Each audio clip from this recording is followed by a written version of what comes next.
Dinas Komunikasi Informatika, Statistik dan Persandian Provinsi Papua Barat Daya menggelar temu muka dalam rangka sharing informasi pengembangan pembangunan jaringan teknologi informasi dan komunikasi TIK antar Dinas Kominfo Kabupaten Kota seprovinsi Papua Barat Daya.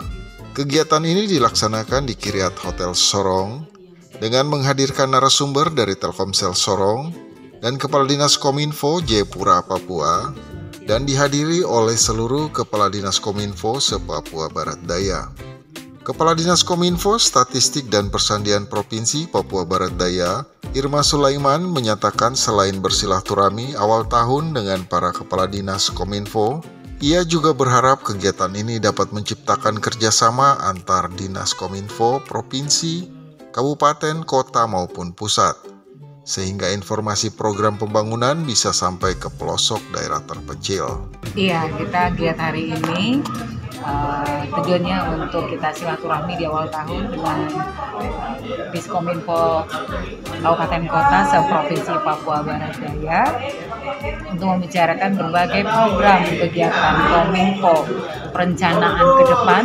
Intinya yang paling utama itu adalah bagaimana jaringan pengembangan pembangunan jaringan telekomunikasi, jaringan TIK di Kabupaten Kota se-Provinsi Papua Barat Daya. Harapan ke depan semoga ada kerjasama kolaborasi yang baik antara pemerintah provinsi dan kabupaten kota serta pusat. Ada berbagai program kegiatan pusat, Kominfo pusat ya, seperti ada tower-tower bakti dan sebagainya, itu sangat bermanfaat di daerah 3P, dan juga nanti tinggal berkolaborasi dengan Tower Merah Putih untuk bisa semua kabupaten kota sampai ke pelosok bisa mendapatkan informasi tentang program-program pembangunan yang dijalankan oleh pemerintah provinsi, pemerintah daerah, dan juga pemerintah pusat.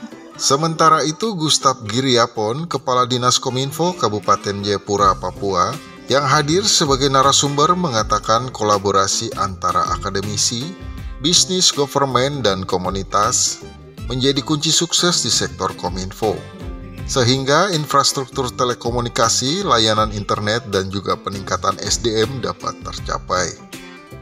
Tentunya keberhasilan kita di dunia pemerintahan secara khusus di bidang sektor Kominfo itu lebih kepada dunia kolaborasi. Ada akademisi, ada bisnis, ada government, ada komunitas A, B, G, dan C.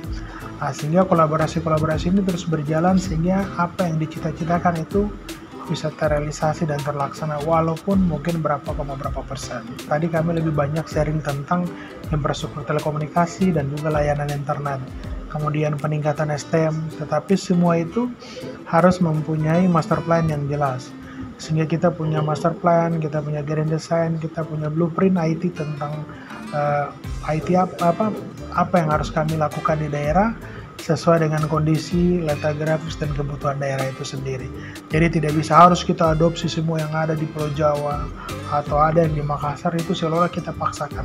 Tapi kita punya SDM di sini belum maksimal, sehingga itu bisa berkolaborasi juga dengan akademisi atau mahasiswa-mahasiswa ini bisa terlibat terserap di pasar kerja dalam hal ini untuk khusus di sektor dunia TIK. Pada kesempatan yang sama turut hadir pula sebagai narasumber pihak Telkomsel Sorong yang menyatakan masih banyak kendala dalam pelayanan, sehingga butuh support dari Dinas Kominfo agar kendala teknis dapat teratasi. Terkait isu-isu mengenai telekomunikasi di Papua Barat Daya sudah kami paparkan tadi kendala-kendalanya, baik secara untuk secara teknis maupun kendala lain misalnya jarak dan akses. Memang masih banyak PR yang perlu kami selesaikan seperti di Misol, kemudian di Tambrau, Sausapor, Kokoda, masih jadi PR kami bagaimana bisa membuat jaringan dan layanan Telkomsel khususnya lebih baik untuk masyarakat pengguna. Tantangan untuk memberi layanan yang lebih baik itu butuh support dari Bapak Ibu di Kominfo, baik di provinsi, kabupaten maupun di Kominfo pusat, seperti untuk upgrade link transmisi di site 3T, kemudian dibantu untuk perizinan dan lain-lain untuk pengembangan jaringan kami ke depannya.